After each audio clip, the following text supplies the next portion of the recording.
نزي رحوس بعال إيد الفطر يلوز جمر زلو صمدو 33 لو معنتي طرح كدانو كنترفو ويكا ترائيوم زي فلطو جبناتات صمدو انت عينت صمدوتا تبع عالم كم زنبرون بخمي منقدي إنا فرسو خمز غدون بخمي كأيون تقرأي نابدلها متحيز وازقات الزبل ريهم مو زي تفلطو سمعهم مو زي تفلطو لو معنتي حدا فيديو كنقرأكم يا مالتيو تيلي فرانكلي more deeper than ever عمق بزبله منقديو بزعبا صقمات صمدو كنغركم مالتيو حقي تخوينا حقي حسين تخوينا خا كحسي مالتيو سلازي شعو كتريو يخم ابتناي لو ما عنت غداي جن صبوق زخونه ناي صمدو وقعي حيزه مصي زلخو مالتيو صمدو 33 مسرت غيرنا كنزاربينا ناي شوت وداسه مأسر كل سب زفولطيو صحاي زوقع حقيو ترو جن كفتحيو يبحالالو تمتاسي نعرب كفتحي بالمكي تግራይ ማለት ወዲኦም አለው ግን ዝፈትሕዎ ዘለው ኮነ ኢሎም ቶም በአዲስ አበባ ዘለው ሰባት እዮም ዘፍትሕዎ ዘለው ከምቲ ንጉዕሽ ገብረ ዘፍትሕዎ ፈቲሖም ክሰድዎ እዮም ዝብል ተቃውሞለን እዩ ከይፍታሕ ጠንኪራ ክሰርሕ بالمኪ ትግራይ ኣብዚ ጉዳይ እዚ እንታይ ርኢቶ ዘለኩም ርኢቶታትና እንዳገለጽና hanከይድና ማለት እዩ መበል ሳልሳይ ኣዝዩ ብጣዕሚ ሓደገኛ ዝኾነ ዕላል እዩ ወይ ከዓ ነጥብ እዩ جنرال تادس ورده كاب مريحنته كاب سلطان خورج وسنات غزي خمس طرفو يفلط انت خونه جن ابزي نعو ختك ايتو بحيلو تقمطو زله سب وي كا تدالي زله سب اي فلطن من مخوانو بزحات سبات كم زلو زلو بفلاي كا داويت كبره جن زصحفو زلو ن اي تامانو الى سفا تتكا اي جنرال تادس ورده يخون يبلالو اي تامانو الكا انا اي كونكوني نمنتاي كم جيركا زي تبهلت بللخا زبل صحف ببوست يكون ب قالات እንዳመጽ ይዛረበለው ማለት እዩ እዚኦም ኩሎም ኣብዝና ኢሎም ማዓንቲ ጉዳያት ሓዊስና እንዛረበሎም ጉዳያት እዮም ስለዚ ጀነራል ታደሰ ወረደ ብስሩኸ መንዩ ዝብሉን ሓደ ሰባት መዓል ጣዕም ዓረዶም ዝተዛረበዎ ምስጢር ስለ ዘሎ ሕውሰ ቢላ ኣብ ናይሎም ማዓንቲ ቪድዮ ሒዘልኩም መጽ የለኹም ኣብቶም ናይሎም ማዓንቲ ወሰንቲ ጉዳያት ዝተረፈ ዳርጋ መብዛሕት ግዜ ተንተናታት ኣይክሰምዑን ይኹም ማለት እዩ ሳብስክራይብ ግበሩ ንሽደን ሪአክትስ ዋን ማለት እዩ سبسكرايب بمقبر أبالات كونيهم اندحر أبالات زيكونكم كأمالتيو just be members of my channel join the crew اسغاتكم حاجزكم مالتيو ناقبركم كل جزيه إذا join بهالبتنسي كليك بمقبر join كتقوري إيه زعدمكم مالتيو نامنا لهم معنت فيديو حيزكم كلم مخادي والصناعة رئيتوتات كان ببالكم إيه توماس هايلة زي أتوم إرترا أيكونون قبل قليس أومر مالتيو يوم إرترا يعني أيكونون بتعمي إزجرم نجاريو خمديهم زبالة إرتراوية بلنا زعينتي مالتي جرمن سلام زخبر كاشيدن حوي بتعملوا قدنا ماس ميديا سبيخة جن هناصر إيتو كم زاد اللون تتقلبيخة أنا كابخة هناص تمرت سلز دلي بوشتي نخرق بني أدرى شاي بكا نمنت إخا زير خب كاني جرمن أدرى شخا أي رخب كون جن كترخبن نحرد أدليخا كونتاكت نجبر نحرد أدليخا نمالتيو حبرنا كنسرحينا حبرنا نخنسرح اب فيسبوك شدن رياكتس هاب مالتيو بزبل اكاونت صحاف لي شدن رياكتس هاب زبل اكاونت صحاف لي وكا شدن غبرتين @gmail.com زبلون ناتيو ايفن اب تيك توك شدن رياكتس وان ميسج قد فلي تخليها مالتيو جرمن بتماساسالي سلام زخبرك شدن حونا بطعمنو ودي خازبليو زي رخب كان نمنتا يزبل يابزوم ساعات زياتهم بملؤهم مالتيو ريتوتات الله ديوم 29 كساب 30 كلتن زلو نايزوم فيديوتات حسابات مالتيو حسابيو الالتا 7 شرنوا صبقتن تنان مبرهن برتعجوها قصلو باخا غيرنا بزحينا نفلط زلونا جغنا كتب الجليصات اللي يلا مالتيو نالتا خا بتعمي كبرتي هابلي نجرمنون كوم تماساسال مالتيو نخلوكم بتعمي يغني لك بلوكم يزدلي صقالول يوحنس يصبق زيدلي صبق ايقبلن سقيلكا قصل طرح إلنا له مالتيو سقيلكا قصل بعرينا بزبل يبل عرف حاز كبل يقلص لي زلو مالتيو صقالول يوحنس حوي بطعمي يغني لي نخلكم كبرتي هابلي لو ما عنتي بزعبا غداي صمدو انا خنوغ غداي صمدو 33 حجون وغي يلن بزبل زربا يا جميرا روحس بعد ايد الفطر علولنا بدقهم كرعو كنملسن كلنا اب جبلا صنحو اب عاوت يراخبنا نحنا ملختنياتات ازي دلاي سلام زخونه حزبينا نغعز علينا دو زبلنا دما اي كلون يزبل رئيتو زلو صمدو 33 ጽምዶ ምስታይ ማእዩ ብዘይ ማይ ድማ ማንም ክነብረ ይኽእልን ማይ ወዘተ ዝብል ሽያኽ ማእዩ ክልክሎ ድማ ማንም ኣይክህልዎን እዩ ዝብል እውን ኣብ ቀረባ ግዜ ብዝብል እዩ ተዳልዩ ዘሎ ማለት እዩ ሕጂ ሎማዓንቲ ብዛዕባ ጉዳይ ጽምዶ እቶም ዋና ሓደጋታቱ ክነግረኩም እየ ክዕልለኩም እየ ኢለኩም እየ ከውጋዓኩም እውን ኢለኩም እየ እቲ ቀዳማይ እንታይ ዝበሃል ኮንሴፕት እዩ ዘሎ መሲልኩም ምስ ጽምዶ ብዝምልከት አርሰኒስት አድ ፋየርማን ፕሮብሌም ዝበሃል ኣሎ ሕጂ እዚ በአግባቡ ማለት እዩ መን እዩ ንምንታይ እዩ ኣብዚ ሕጂ ሰዓት እዚ ጽምዶ ተደልዩ ንምንታይ ከ እዩ ሰራዊት ሻዕብያ ብጠቕላሉ ማለት እዩ ሶርስ ኦፍ አሊያንስ ኮይኑ ዘሎ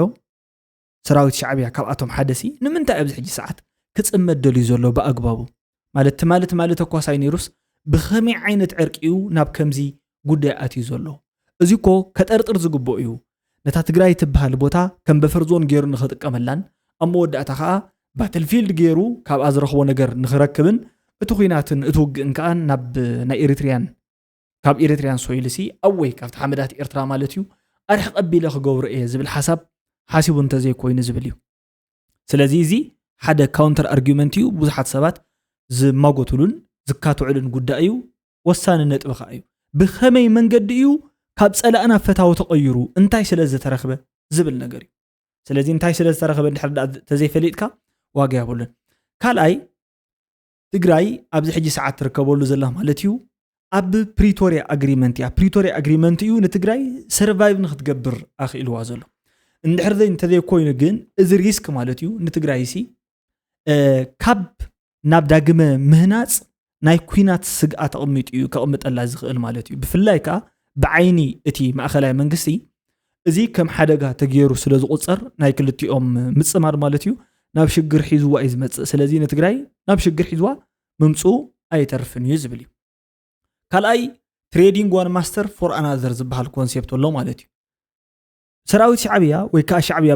በአካሉ ወይ ከዓ ህግደፍ ኢሳያስ አፈወርቂ ንትግራይ ፕሮክሲ ናይ ኤርትራ ኩናት ንኽገብራ እዩ ተዳልዩ ዘሎ ዝብል ጉዳይ እዩ ንኻልኦት ሰባት ዘካትዖም ዘሎ ፕሮክሲ ማለት ሲ በአቢሉ ንኽዋጋ እዩ እምበር ዋላ ሓንቲ ዝደልያ ነገር ኣይኮነን እዚ ማለት እቲ ምስ ኣዲስ ኣበባ ዝገብሮ ውግእ ንሳ ከም ፕሮክሲ ተጠቒሙ ንኽዋጋ ኣላ ዝገብር እዩ ዝብል እዩ እቲ መበል ሳልሳይ ዘሎ ኣዝዩ ሓደገኛ ዝኾነ ነገር ግን ነቲ ናይ ኦልድ ዝኾነ ቲፒኤልኤፍ ኣመራርሓሲ ሴፍ ጋርድ ክገብር ዝኽእል ኦልድ ጋርድ ዝበሃል ማለት እዩ ንዓቶም ንኸድሕን ዝተባሃለ እዩ እምበር ነቲ ውሽጣዊ ሓድነት ናይ ትግራይ ነቲ መሪሕነት ትግራይ ንሲ መቃቂሉ ከፍርሶ ዝኽኣለሉ መንገዲ እቲ ሓደ ነቲ ሓደ እንዳተጠራጠረ እቲ ሓደ ነቲ ሓደ ሓደጋ ኮይኑ እዩ እንዳተመሰለ እንዳተባላልዑ መወዳእቶኦም ክፈርሱ ዘገብሮም ሓደ ጸገም እዩ ማለት ስለዚ ኣርባዕተ ጸገማት ጽምዶ እየ ነጊረኩም ማለት እዩ ኣርባዕተ ጸገማት እቲ ሓደ ብኸመይ ተዓሪቑ እንታይ ስለ ዝኾነ ተዓሪቑ እቲ መበል ካልኣይ ንምንታይ ነቲ ውዕል ከም ትራሽ ገይሩ ወይ ከዓ ቲፒስ ዲልሲ ብኸንቶ ትሪፍዎ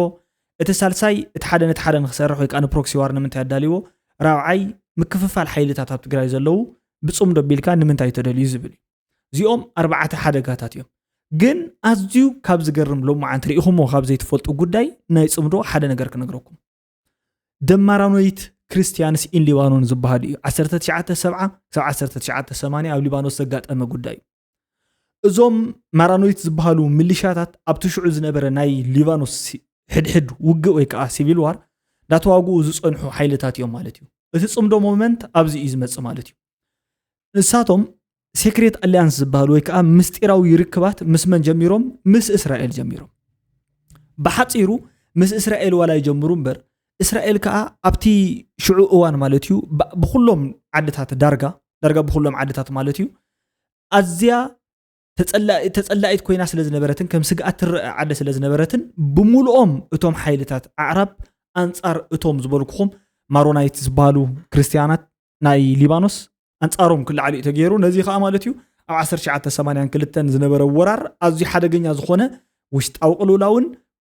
ብፍላይ ከዓ እቶም ማራኖይት ክርስቲያንስ ዝበሃሉ ካብቲ ዝነበርዎ ንላዕሊ ክደኽሙን ፖለቲካኦም ክጠፍእን ክቕህምን ካብ ዝገበረ ኣካይዳ እዩ ማለት እዩ ስለዚ ጽምዶታት መብዛሕትኡ ግዜ ብፍላይ ኣብ ሪጂናል ዝግበሩ ርክባት ኣብቲ ከባቢታት ኣብ ቀጠናታት ዝግበሩ ርክባት ንግዚያዊ ጥቕሚ ወይ ከዓ ንናይ ሓደ ረብሓ እንተዘይ ኮይኖም ጠቒሞም ኣይውዕልን ማለት እዩ ጽምዶ ሞመንት ኣዝዩ ሓደገኛ ዝነበረ ንሱ እዩ ቀዳማይ ኤግዛምፕል ተገይሩ ዝጽዋዕ ማለት እዩ اتمبل كالاي the Kurds in Iraq مالتي كردي زوم كردታት ዝበሃሉ ምስ ኢራን ኣብ ዝግበር ዝነበረ ውግእ እዮም ማለት ምስ ኢራን ተሓጋጊዞም ሲ ኣብቲ ኢራን ዝግበር ዝነበረ ውግእ ብፍላይ ከዓ ማለት እዩ ምስዞም ተፈላለዩ ዓድታት ውግእ ኣብ ዝግበር እዋን ካብ ደገ ዝመፀ ሓይሊ ሓጊዞም እዮም ዝዋግኡ ነይሮም ኩሉ ግዜ ማለት እዩ ነፃነቶም ንምርካብ ኦቶኖሚ ንምርካብ እዮም ከምዚ ትግራይ ትገብሮ ዘላ ማለት እዩ ብፍላይ ከዓ ኣብ ባግዳድ ማንም ዝኾነ ይኹን ሓይሊ ብፍላይ ብሳዳም ሁሴን ግዜ ማለት እዩ እዚኣቶም ነፃ ንኽወፁ ዘይገበርዎ ቃልሲ ከም ዘይነበረ ዝነግረኩም ማለት እዩ እቲ ጽምዶ ሞመንት እዩ ምስ ዝተፈላለዩ ግሩፓት ብፍላይ ከዓ ምስ ኢራን ማለት እዩ ኣብ ኢራን ኢራቅ ዋር ማለት እዩ ኣብኡ ሓገዝ ሓቲቶም ወዘተ ገለ እዮም ነይሮም እቲ ሪዛልት ግን እንታይ ኮይኑ መሲልኩም ካብታ ዕርክነቶም ጥራሕ እዮም ዝደልዩ እምበር መብዛሕትኦም ግዜ ካብ ባግዳድ ዝረኸብዎ ምስ ረኸቡ ነዞም ኩርድስ ዝበሃሉ ኣዝዮም ገዲፎሞምን ራሕሪሖሞምን እዮም ዝኸዱ ዋላ ከም ምሳሌ እንታይ ዝበሃል ምሳሌ እተመሲሉሎም መሲልኩም the Kurds have no friends but the mountains ዝብል እዩ ማለት እቶም ኩርዳውያንሲ ፈተውት የብሎምን እቶም ጎበታት ጥራሕ እንተኮይኖም እምበር ዝብል ወይ ከዓ ዕሩኽ የብሎምን ዝብል ሶ ናይ ብሓቂ ዓርኪ ክሳብ ሕጂ ነፃ ዘይወፁን ኣብ መወዳእቶም ከዓ እቶም ዘዝመፁ እንዳተጠቀሙሎም ኣብ መወዳእቶም ከዓ ናይ ውግእ ቦታታት ኮይኖም ካብ ዝተረፉ ቦታታት ሓደ እዩ ኩርድ ማለት እዩ ይምሓረና እዩ ዝበሃል እቲ መበል ሳልሳይ ኤግዛምፕል ኣዝዩ ሓደገኛ ዝኾነ ናይዚ ዳች ኦፍ ብሪታኒ ዝበሃል ኣብ ፍራንስ ዝርከብ ዝነበረ ክልል እዩ ኣብ ፍራንስን ኢንግላንድ ናብ ዝግበር ዝነበረ ውግእ መብዛሕትኡ ግዜ እዞም ዳች ኦፍ ብሪታኒ ዝበሃሉ ክልል እዮም ነይሮም ኣብቲ ሕጂ ማለት እዩ ዘሎ ኢንዲፐንደንት ንምዃን ካብ ናይ ፈረንሳይ ንጉስ ንኢንግላንድ እንዳሓገዙ እዮም ዝዋግኡ ነይሮም እንግሊዝ ግን ኣብቲ ጽምዶ ምስኣቶም እንዳሰርሐት ፀኒሓ ማለት እዩ ዳሕራይ ከዓ ኣብ መወዳእታ እቲ ጉዳዮም ንዓኣቶም ትኩስኩስ ኣቢላ ወይ ከዓ ዕንያሲ ገዳዲፋቶም እያ ንዓዳ ተመሊሳ ከይዳ ማለት እዩ ስለዚ መወዳእታ ከዓ ፐርማነንት ባትል ፊልድ እያ ኮይና ማለት እዩ ብሪታኒ ትባል ዓዲ እንግሊዝ ከዓ ኣብዚ ጉዳይ እዚ ጉዳይ ሃባን ብፍላይ ከዓ ማለት እዩ ሓደ ግዜ በቶም ህዝብታት እውን በቶም ከባቢታት እውን እንዳተጸልኡ ናይ ባዕላቶም እውን መወዳእቶም ጠቕላላ ንሽዑ እዋን ክልላት እዮም ነይሮም ድሓር ግን ምስሩ ጠቕሊሎም ማለት እዩ ኢንዲፐንደንሶም ሲኢኖም እዮም ማለት እዩ ስለዚ ዕጫ ብሪታኒ ድዩ ዕጫ ኩርድስ ድዩ ማለት እዩ ዕጫ ማሮናይትስ ድዩ ንሓዲኡ ሲ እዚ ጉዳይ እዚ ዋጋ የብሉን ስለዚ ኣብዚ ሕጂ ሰዓት ከምዚ ዝግበር ዘሎ እዞም ከምዚ ዝኣመሰሉ ሓይልታት ኣዝዮም ሓደገኛታት ምዃኖም ብኣግባቡ ኣጉልሄን ኣብራህርየን ኣርኤኩም ከርኤኩም ፈቲነ ኣለኹ እቶም ትክክለኛ ዝኾነ መንገድታት ሶ እዚ ጽምዶ እዚ በቃ ዝፈሸለ ጽምዶ እዩ ናይ ሓሶት ጽምዶ እዩ ክብለኩም የዝደሊ ማለት እዩ ሕጂ ብኢፋ ፈሪሲ እዩ ዝብል ዝነበረ ሽዑ ዘረባ ንምንታይ ምዃኑ ብምንታይ ሓሳብ ከም ዝመጽእ ከዓ ክስማዓኩም የት ዘረባ እዚ ማለት እዩ ጽምዶ የሚባለው ቋንቋ አሊያንስ ፈጥሮ መጥቶ ወደ ትግራይ እሺ ትግራይ ለማውደም ነው የመጡት ጽምዶ ሌላ ትርጉም አልነበረም ሁሉም ተሰፈረበት ቁና የሚሰፈርበት ጊዜ ሩቅ አይደለም እውነት ነው ሩቅ አይደለም ይሰፈራል ሁሉ ህዝብ እንደ ህዝብ የደረሰበት ግፍ ደግሞ ይታወቃል ማን እንዳደረሰበትም ጠንቅቆ ያውቃል ጠላቱና ወዳጁ በደንብ አድርጎ ይለያል ዶሮና እንትን አብሮ ይታረሳሉ ዶሮና በሬ አብሮ አይታረሱም አቅማቸው ለየብቻ ነው ወይም ገና ወይፈን ገና ያለመደ ወይፈን ከ10 ዓመት 5 ዓመት ካረሰ በሬ ጋር አይጣመድም ታውቃላችሁ ሁለታችን ትመሆን አለበት ጡንታችን አስተማማኝ መሆን አለበት እንደዛ እኮ ነው ኣብ ልዕሊ ትግራይ ዝተኣወጀ ኩናት ኣሎ እዩ ኢለ ዝኣምን ብዙሕ ግዜ ተኣውጅ እዩ ዘኒ እቲ መንገዲ ዝፈላለየ ዝብለካ ዘሎ እቲ መንገዲ ዝፈላለየ ዘሎ እምበር እኳ ኣንተ ቕሚጠልካ ኣብ ዓፋር ኣብ ዓላ ነዳዲ ክንደይ ኢልካ ተጥይቕ ምስ ትግራይ ዘሎ ሰማይን ምድርን እዩ ትረዲኻን ዋላ መጥቆን ይቐንስ ኣብ ማዕደል ነዳዲ ከይድካ ክትምፅእ ትኽእል ኢኻ ኣብዙ የለን ማዕደል ነዳዲ ካብዚ ጠጠው ካብ ዘብልስ ነዊሕ ጊዜ ፀኒሕ ኣሎ ባንኪ እቲ ናይ ቴሌ ናይ ኤቲኤም ካርድ ካብ ዘቋርፀው እዚ ነዊሕ ገይሩ ኣሎ ንሱ ግደፎ ገይፅይዎ ኣሎ ኣብ ውሽጢ ኣቲኻ ትረኽበሉ እውን የለን ንሱ እዚ ውጊ እዩ ሓደ ኤርትራ ስለዚ እዚ ጠቕላላ እቲ መጀመርያ ዝነገርኩኹም ጉዳይ እዩ ሃፕን ዝገብር ዘሎ ማለት እዩ ማለት ክሳብ ሕጂ እንዳተዛረብኩ ፀኒሐ ምሽ ከመይ ገይሩ ውሽጣዊ ሓይልታት ዝመቃቕላ ዘሎ ነታ ዓዲ ከመይ ገይሩ እቲ ውሽጣዊ ስርሒታት ሲ ነታ ዓድናስ ዘማህምናን ዘባድማን ዘሎ ነታ ኣብኡ ዝነበረ ዕቁር ሓይሊ ብምልኡ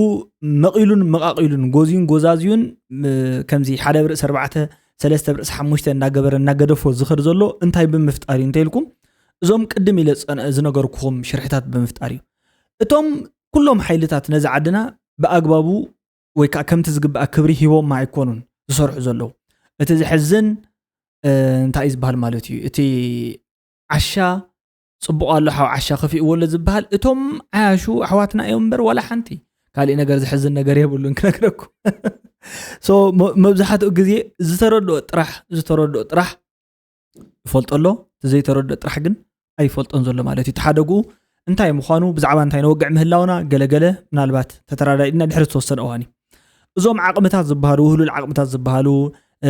ምሁራት ዝበሃሉ ፈላጣት ዝበሃሉ እዚኦም ብምልኦም ሰብ ባህሊ ሰብ ትምህርቲ ሰብ ዓቕሚ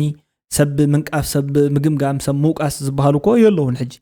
ይኣስርዎም የጓይዎም ይብትንዎም ገለወዘ እንሱ በቃ ስርሖም ማለት እዩ ስለዚ ኣብዚ ሕጂ ሰዓት እዚ ኣዝዩ ሓደገኛ ዝኾነ ነገር እዩ ዝፍጸም ዘሎ ማለት እዩ እንድሕር ዳኣ ተረዲእኩም ብዙሓት ምሁራት ነዚ ክምልስዎ ፈቲኖም ነይሮም ግን ኣይከኣሉን ዘይከኣሉሉ ምክንያት ከዓ ክንሰምዕ ኢና ካልኣይ ከዓ ንውሕ እንትብል እንተሎ ጽምዶ እንታይ ክፈጥር ከም ዝኽእል ንሱ እውን ሓፊሩ እዩ ዝዛረቦ ዝሓውና ሓፊሩ ተሰኪፉ እዩ ዝዛረቦ ካብ ተሰክፍትኡ እንታይ እዮ ሰኪፍዎ እንድሕር ዳኣ ኢልኩም እቲ ጽምዶ ቦዚ እናተባሃለስ ስቑልና ዶ ተቓላት ድዋሕ ክነብሉ ኮይና ከመይ ጌርና ከምኡ ንዛረብ ዝብል ስክፍታ እዩ ዘለዎ እምበር እቲ ካሊእ ዋላ ሓንቲ ነገር የብሉን ክትሰምዕዎ ኢኹም ማለት እዩ ናይ ሰዓውና ስምዑ ብምሕዋስ ወይ ከዓ ግዛታት ናይ ኤርትራ ኣብ ትግራይ ብምእታው ካልኦት ግዛታት እውን ናይ ኣምሓራ ይኹን ናይ ዓፋርን ከምኡ ኣብዚ ናይ ዓባይ ትግራይ ታሽሙ ሕቶታት ክለዓሉ ፀኒሖም እዮም ኢንፋክት ብብዙሓት ዝረኣናዮ ሽዑ እዚ ሓደ ካብቲ ዘሰክፍ እዩ ነይሩ ትግራይ ካብ ኢትዮጵያ ወፃኢ ናይ ግድን ኣይኮነን ምስ ካልኦት ተሓዊስካ ወይ ከዓ ናይ ካልኦት መሬት ሒዝካ ብዝበሃል ነገር ጥራሕ ክረአ የብሉን ኢንፋክት ኣብ ትግራይ ዝመፅእ ነፃ ሃገር ብቐሊሉ ፅቡቕ ዝኾነ ጥሙር ዝኾነ ሕውነትን ዝምድናን ክምስርት ይኽእል እዩ ምስ ኤርትራ ካብኡ ሓሊፉ እውን ወደባት ናይ ኤርትራ ናይ ምጥቃምን ሙሉእ መሰላት ክህልዎ ክእል እዩ ከም ዕፅው ሃገር ጥራሕ ዘይኮነ ከም ሓዊ ህዝቢ ማለት እዩ ካብኡ ሓሊፍካ ግን ኖ ኣይፋሉን ባፅዕ ሕርጊጎ ናትና እያ ሓደ ንጉስ ናትና ርእሰይ በዚ ቢልኩማ ቀበሩን ኢሉ ነይሩ ኖ እቲ ሓደ ከዓ ፈረሰይ ኣብ ባሕሪ ከይሰተ ጠጠወይ ተበሉ ገለ ዝብል ዘረባታት ብምሁራት ክመፅእ ከሎ ናይ ብሓቂ ስጋኣት እዩ ዝፈጥር ሕጂ ስጋኣት እዩ ዝፈጥር ኢልዎ ስጋኣት ማለት ንዕኡ ስጋኣት ሓደጋ እዩ ዝፈጥር ኦኬ ስጋኣት እዩ ዝፈጥር ብዓይኒ መንግስቲ ብዓይኒ ውልቀ ሰብ እዚኡ ክንዲ ዝኣክል ስጋኣት ኣለዎ እንድሕር ዳኣ ኮይኑ እቲ ጽምዶ ተመሊሱ ናይ ባሕሪ ተጠቃምነት ተረባሕነት ሃበን ከይብሎ ተመሊሱ ስጋኣት ከም ዘለዎ ይነግረኩም ኣሎ ማለት እዩ ኣቐዲሙስ ይዛረበና ኣሎ ወይ ንምንታይ ክሳብ ክንዚ ሕጂ ተሚመ ሰርሓሉ ዘለኹ እንድሕር ዳኣ ኢልኩም እቲ ፈረሰይ ማያስተኒ ኢሉ ነይሩ ወዘተ ገለ ኢሉ ክሓልፎ ዝደለየ ታሪክ ፈረሰይ ማያው ዝተዘይሰተየ ገለተ ይኮነስ ነቲ ዝብሎ ዘሎ ባሕርን ማዩን ገለገሊኡን ብሙሉእ ዝተዋግአ ሰብኣይ እዩ ኣላ ባነጋእ ካልእ ኣይኮነን ዝበሃል ሰብኣይ ነይሩ ክብል እዩ ዝገልጾ ዘሎ ማለት እዩ ሰብኣይ ነይሩ ብዝብል ይገሊጹ ሽሙ እውን ክጽውዖ ኣይደለየን ንምንታይ ፓሲፊክ ክሓልፎ ይደልዩ እኮ ማለት የረዳእኩም እየ ዘለኹ እዚ ከምዚኦም ዝኣመሰሉ ናይ ዕውር ኣካይዳታት እንታይ እዮም ውዕል የብሎምን ግን ከምዚ ሓወይ እንዲኻ ሓዊ ህዝቢ እንዲኻ እንታይ ፀገም ኣለዎ ክረምቲ ክትወስድ ኢኻ ዘርኢ ገለ እናበለካ ፀኒሖ መወዳእታ ኣፉ ሰነን ኣፋን ዕርበታን ምስ ኮነት ኣብቲ ሰነ ዋይ ዘየብለይ ዝሓወይ እንደመፅኡ ወሲድዎ ገለ ዝብለካ ሓረስታ ከምኡ እዩ ትዘረባ ውዕል የብሉ ስምምዕ የብሉ እቲ ስምምዕ ዘሎ ወግዕታት እናገደፍካ ናብቲ ስምምዕ ዘየብሉ ወግዕታት እናዘለልካ ሰርቫይቫል ታክቲክ ብዝኾነ መንገዲ ንዓቶም ቶም መንግስታት ህግደፍን ሕወሓትን ንክንድሕን ኢሎም ካብ ዘለዎ እርጋን ናይ ስርዓት ንኸወፁ ዝፍትንዎ ዘለዉ ሃንደለቕ ናይ ሃንደለቕ ኣካይዳ ማለት እዩ ሶኢልካ እግረይ ናብ ዝመራሕኻን እግረይ ክኸይድ እየ ናብዚ ዓይነቱ ማለት እዩ ዋጋ የብሉን ግን ኣብቲ መወዳእታ ነጊረኩም ብዙሓት ከማና ኮይኖም ዝተጠቕዑን ብፍላይ ከዓ መወዳእቶኦም ማለት እዩ ሓይሎም መጠናኺሮም ድሕር ዳኣ ተዘይወፅዮም ዋላ ኢቭን ምስ ዓቕሞም እናሃለዉ ዝመሃመኑን ዝቐሃሙን ኤግዛምፕላት ብኣግባቡ ስለ ዝነገርኩም ኣብዚ ንፈላለ ኢና ኢለ ይግምትን ማለት እዩ ማዕርጋ ማረ ሰናይት ኣብ ቀይዲ እቲ ኣፈኛ ቤት ጽሕፈትን መሳርሒ ፕሮፓጋንዳ ኮይና ማሕበራዊ ሚድያ ክብርን ስብእና እናዘለፈት ትካላት እናጸለመት ኣብ ሚድያታት ኢዳ እናእተወት እከለ ይሸለም እከለ ኣይሽወምን እሸወም እናበለት ሰባት ብዝገበርዎን ዘይገበርዎን እናእሰረት እናፍትሐትን ትውዕል ዝነበረት ፈላጢት ውሽጢ ከም ዝኾነት ጌራ ዓርሳን ተኸተልታን እናታለለ ዝጸንሐ ሰናይት መብራህቱ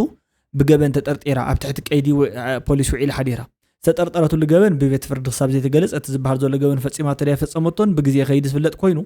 ኣብ መቐለ ክፍለ ከተማ ሓድነት ፖሊስ ጣብያ ተኣሲራ ከም ዘላ ግና ካብ ምንጭታት የረጋግጽ ኣለኹም ምስ ብርሃን ልፍዓት ኮይኖም ሰባት ኣብ ምጽላም ይውዕሉ እኳ ተነበሩ ግዜ ዳኛ ንሰሙን ቤት ማእሰርቲ ኣትዮም ኣለዉ መዋጽ ይፍጠረሎም ወዘተ ዝብል ማርጋ ማረ ጽሒፎሎ ማለት እዩ እዚኦም ኩሎም እንታይ ገበርቲ እዮም ኣብ ትግራይ እንታይ ባለም ጽሑፉ ፌስቡክ እዮም ጽሑፉ እቲ ፌስቡክ ምጽሓፉ ከዓ ፖስት እዮም ዝገብሩ ይገርመኩም እዩ ፖስት ክገብሩ ከለዉ ታግ ዝገብርዎም ዝጽሕፍዎም ዝድግፍዎም ዘይድግፍዎም ሰባት ፈላለዮም ዝተዋህቦም ሬሽን ኣለዎም ካብኦም ዝምጽወቱ ካብቲ ዝተመጽወቱሉ ቦታ ከዓ እዮም ዝጽሕፉን ዘመጉሱን ማለት እዩ ስለዚ ጽሒፍ ሓደር እዮም መብዛሕትኡ ግዜ እናጽሓፉ ዝናበሩ ሰባት ምዃኖም ክትፈልጥዎም ኢለ እየ ማለት እዩ ይሕዝን ቶታሊ ይሕዝን ብጣዕሚ እዩ ከምዚኦም ዝኣመሰሉ ሰባት ክርኢ ከለኹ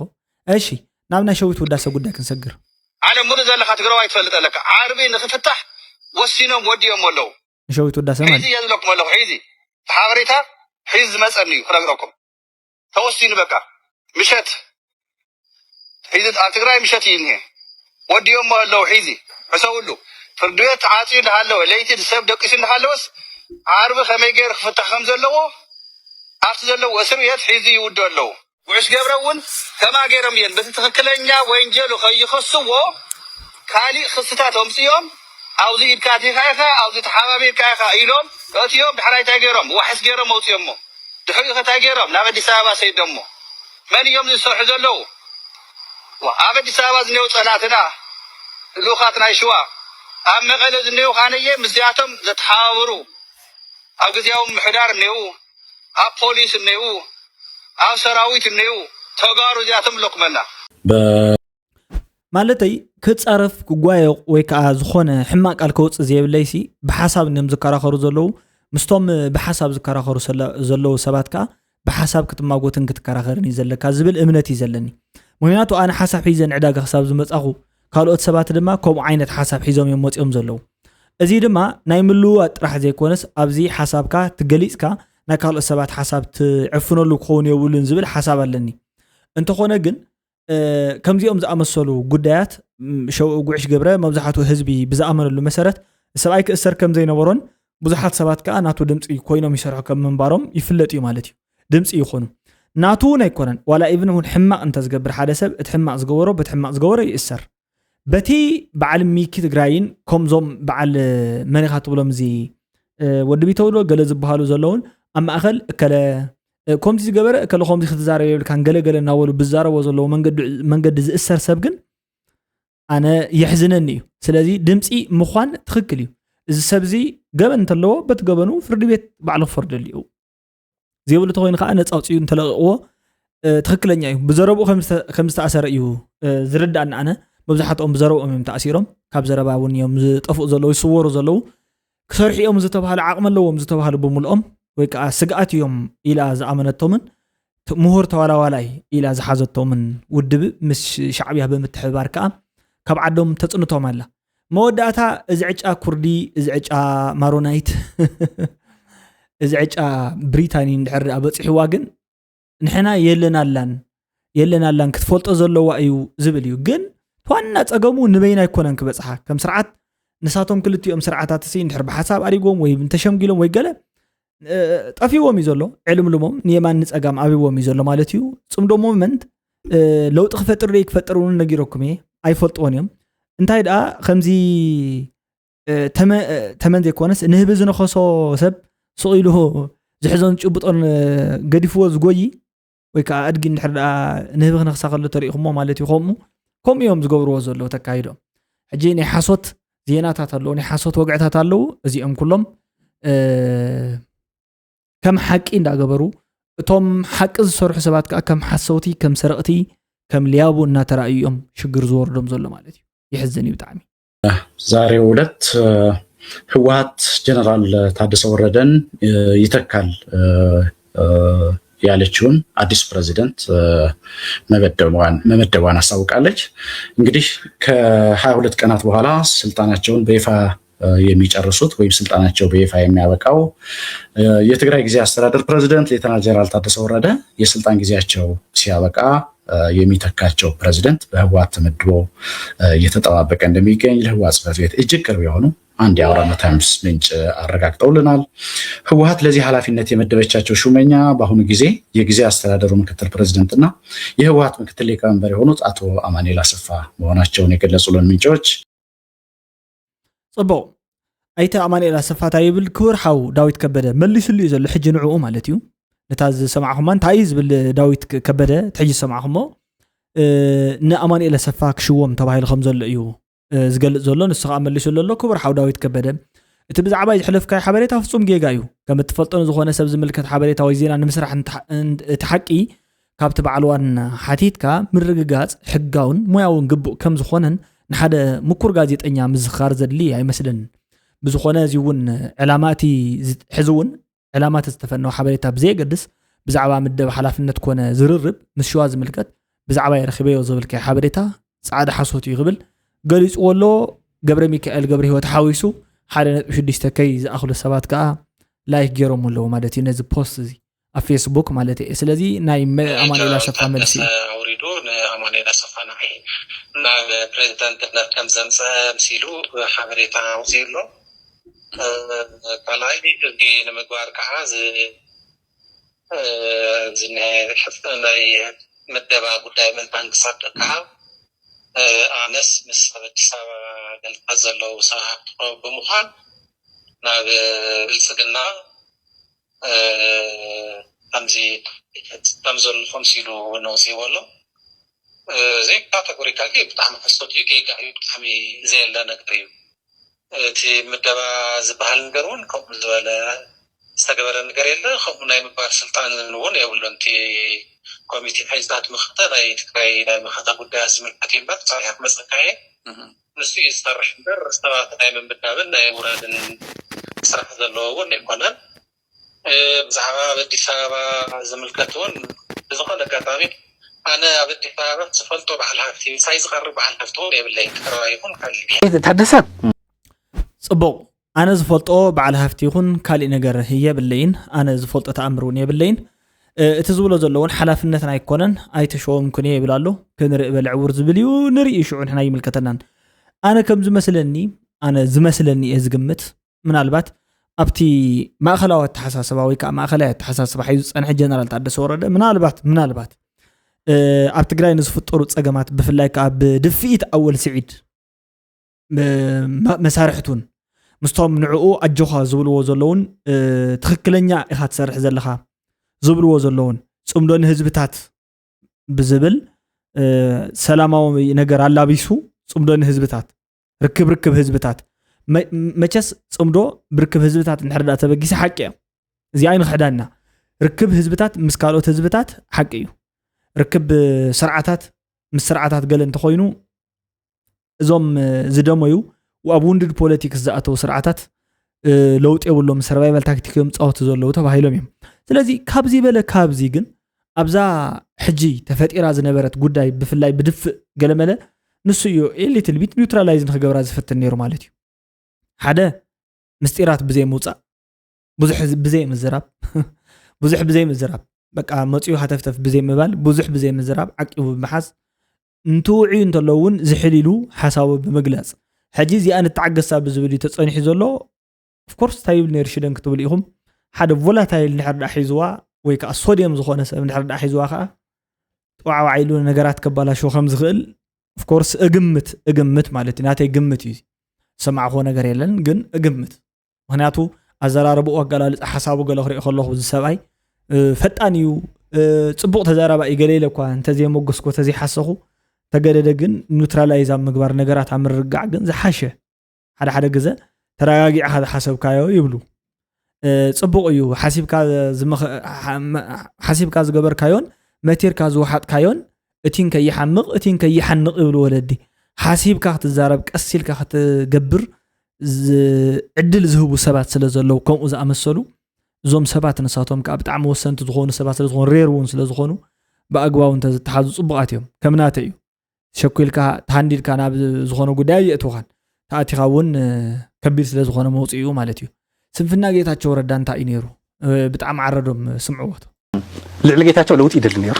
لفتو باك هيستوري مالس مبار ماشي حسن بالله هو لعلقيتاچو حوحات ክትፈርስ ይደላ ነይሩ ህወሓት ሪፎርም ትገብር ይደል ነይሩ ገና ከዛይለው ታይል ነይሩ ይኻተና ኣብ ትግራይ ሓድሽ ተሰራርሓታት ሓድሽ መንገድታት ክትከሉ ዝተቃለሰ ሰብ መጀመርያ ይልከላ ማዕዝ ተገልበጠ ማዕዝ መስይልካ ክሳብ 2016 መስከረም አካባቢ እሺ እዚ ሆት ታይም ነይሩ ታደሰ ወረደውን በጣም ጨኪኑ ዝቃለሰሉ ዝነበረ ጌታቸው እትውጽ ዝሎ ዝነበረ እዚ ላተሸምገለ በሓደ ኮን ዝወሰነ ወሳነውን ታደሰ ወረደ ከይፍለጠውን ይቅይሮ ነይሩ ይሽምገል ከም ዘለዎ ነው የማخرን مودا تاغيرو سكاتادسه بقى نو مودا يزحش لازلات نو ديقه مري حس كلوطا ناز بزول بوزيتيف يون جميرو بايزو يعني يردو المغناطي فلطه بقرانا نكب حد حصاوت يفلطه انا نو ديقو تلوت بتخكل كمرح حوحات ريفورم كتكبر توم عمጫቃት ናይ حوحات مرحتي منجرو ندبرصين الجسكا مناسينا قدمي تمسيخه تግራይ قدمي تصل تخلي يازل امبشنو نيرو بدنب ገይሮ ክትበልዕ ጽቡቕ ደሓን ሕጂ ሓሶት ድዩ ሓቀ ይፍለጠን ኣነ ሙስኤ ኣባዲ ማለተይ ቀረባ እዩ መቅረበ እዩ መሳቲ ሻይ ኢና ይዝብል ዘሎ ማለት እዩ ጣዕም ዓረዶም ብዙሓት ሓሶታት ብምሕሳው ኣዝዮም በለካለ ዓካ ብዝበሃል ደረጃታት ማለት እዩ ብምዝራብ ዝፈልጣ ነበር እዚ ወሳኒ ዝኾነ ማለት ሲ مهاراي زخونه نتهزبي انقحي بزخونه منغدو نه يكون افتمو غاس غدفو كم تግራይ ናይ ትግራይ ፖለቲካ ታይ መስልኩ ብዛዕባ ሓደ ሰብ አጸብቅካ ምፍላጥ ኢንፎርሜሽን ምህላው ማለት እዩ ቲ ኢንፎርሜሽን ካ እንተ ዓይነት ኢንፎርሜሽን መስልኩም ከምዚ ማል ኢንፎርምድ አንደር ኢንፎርምድ ዝባል ሐቀ አን ኢንፎርምድ ይባል ዝኽእል ማለት እዩ ወይ ሚስ ኢንፎርምድ ብዝኾነ መልክዑ more informed تكون مخان مالتي مالتي كردكم سي بحاسوت سي ወይ ሓበሬታ ብምዝባዕ ሲ ብዙሕ ዝተዛብዐ ሓበሬታ ክህልወካ ዝገብሩ እዮም ዘለውና ቶም መራሕትና ቶም ምሁራትና እምበር ካብ ወፃኢ ዋላ ሓንቲ ነገር የብሎም ኩለኩም ኢለ ንቀጽል ኻስ ጣይታ ምስ ወዳእኻስ ኣይጥዑሙን ኢልካ ከም ዝራብ ማለት እዩ ምስ ፀገበ ምስ ተወደእታ ስልጣን ኣብ መወዳእታ እምበር ከም ጌታቸው ስቂለ ወፅየ ዝኸለልኩም ከይመስለኩም ሓደ سلطاني نخرجاجس سلطاني نخقصل حي لخطقم يخليه كلته دنجت ابزغونه وان حدا غنيا زغونه ነገር ከጋጥም ይخليو ኣብ ትግራይ ሰለስተ በዓል ዝፈጥሮ ማለት ካኡ ስልጣን ዝደሊ ዘይ ሕጋዊ ካውንስል ይውለነት ካውንስል ለምውን ብብርዓይ كمسل فتينو تبع كم تقراوي قبرون حباك بهالحياوي ببزح فخرا مسيلنا نوي بمن تعمل حسو التالي للدواي بدم تجاقوا ايدو كبسة سلا غيح سلام تحسيمو عقودا خويناتي نفح مد نقار حيلو كبحري يسفح بعلو إنا خصمو تمليس في نبح كتالل وعيلو زي بلو دمبرت ولدونا تفقى بمسعسا عيرهت عدنا فرسات نفسو يزهنت هزوي يحزينني كساموت زي غبت انتا جقنا مسالي مسنتو ولدو ريسانا فحرغات بلع بروندو ملوك عات مسلنا هالا خبادو كمي غير عدي بآخا تقدو أمريكا زيات صبوي حجي ازيت زلو خونتات كم زلو نغيركم زلوكم ابتناي تግራይ ዘሎ ነጥብታት መብዛሕትኡ ሰብ እተሃንቀውታ ልቡ እተሃረርታ ልቡ ፈልጣይ ሙሉእ ሰላም እዩ እትድሌቱ እንተኾነ ግን እቲ ሙሉእ ሰላም ዝበሃል ዘይኮኑ ኣብ ታይዝ በሃል ማለት እዩ ከመይ ገይር እዩ ብዙሓት ሰባት ዝዛረቦ ዘሎ ባይዘወይ ተትሰምዕዎም እቶም ትክክለኛ ምሁራት ሲ ከመይ ገይር እዩ ናብዚ መንገዲ እዚ ሒዝና ክመጽእ ዝኽእል ንጥፋኣትና ዝተጸመደ ሓይሊ ንጥፋኣትና ዝተቃናጆ ሽርሕሲ ከመይ ገይር እዩ ናብ ዕቤት ከምጻና ዝኽእል ዝብል ሕቶ እዩ ነይሩ ሕጂ ካብተን ወሰንቲ ሕቶታት ግን ሓቂ ምዃነን ክነግረኩም ጽምዶ ውሕድ ግዜታት ኣይኮነን ዘሎ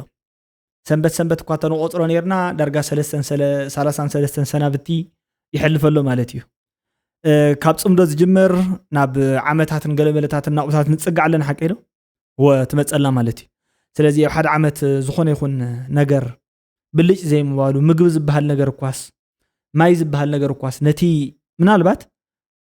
እንድሕር ኣብቲ ከባብታት ዛላምበሳ ከባብታት ዓዲግራት ከባብታት ተው ዘሎ ከተማታት ዕዳጋ እንተ ተጀሚሮምስ ቶም ህዝብታት ድኾኑ ይበልዑ ዝብል ተስፋ ዘለዎ ትክክለኛ ዝኾነ ማለት ርክብ ህዝብታት እንድሕር ኣስዒሩስ እዚኣቶምስ ኣብኡ ቅሂሞም ድኾኑ ይተርፉ ዝብል ሓሳብ ዘለዎ ሰብ ተሓቀኛ እዩ ዝኣምን ጽምዶ ማለት እዩ ክግምግሞ ዝግባእ እንታይ ሃፐን ገይሩ ድሕሪ ገለመለ ዓመታት ዝብል ሓደ ነገር ክሓትት ኣሎ ወይ ለይ ግምት ማለት እዩ እዚኣ ይሓቶ ንሰብ ዘለን ነግረኩም አለና ምስጢር ነው የምናውቀውና እሺ አሜሪካስ በቃ እዛ ሀገር እዚያ ጽባህ ነው ትራንዚሽን ከሳግራ ዝኽልስ ወለደስ ክፍጠር ኣሎ እዚ እስካለ ኻዲም ዝም እንደለው ናይ ዳካዲ አረ አኹን ቁርብ ክለም ለቀልኩም ዘርዶ ህዝቢ ሲልካባ እختبላይ ተሕደር ኣብዚ ትጽወታ ተወዲ ይብለካ ለኻነ ትጌም ተወዲ እዩ እሺ አዋይት ሃውስ ወዲና ይናን ብለካልና كلا دقورن غنا يرداكم ني تردو انا خندي غزي بوليتيكا خمركم لوم يلن كله زرخ تزارو ايكالن قوبا بلن حزني حزو ጉዳይ ትራምፕ አቲ ወይን ለካልና እሺ ወዓላ محضرنا ዋይት ሃውስ ይዘለም ለካልና እሺ አይ እርዳኩም ዲ ኩንዕወና ኾልዮ ተረዳያት ጉዳይ ተናይ ጽምዶ ጉዳይ ተወዲዩ ተናይ ኩናት ጉዳይ ተወዲዩ ديخلا كان عينك الله يتبال أقل زلخ أكل جن تاي كنقبر تاي حشنا صباح دحر سرعات موضوع ستاي نقبر زلنا زبل حتى اختل على لك تاي طحلا يولكم حلوات يولكم كتفو يولكم قرطي يولكم انت هايو ايرتراخ ولعو حزز يوم ساعة ساعة لمودو ماتشاز لمودو حسيو درزو كتفو قرطي طحلا فرارو قرصي مس بقعات بمعار ويخا قعدت بمعري ولا زياب وصع زلو جميرو زخون سفلالي بقى ماتشا زلمودسي ابي ارتراسي انتم كلو دارقچ انا حماسني بقولو زرابعي قلعس سياسه فرق يملو شمو مالت سياسه فرق اسكندر يزبا رديخان يعني منجستي انا يعني خانت منجستي حاليا يفكري زمن معرك هو يخدد عليكم فصل تعمل هناك كابس انا ابت بوليتيك انا عابينا لا يقطم تولدنا عندنا يقدلس لزغونس من هالبات نحن انت نبلسي من هالبات كمان ازيس من اسيو اسكندر دي قدز بهال عوتا بلا عدو هدي انا بقول لك زيكم زي هجي زيس من اسي تبعيلسي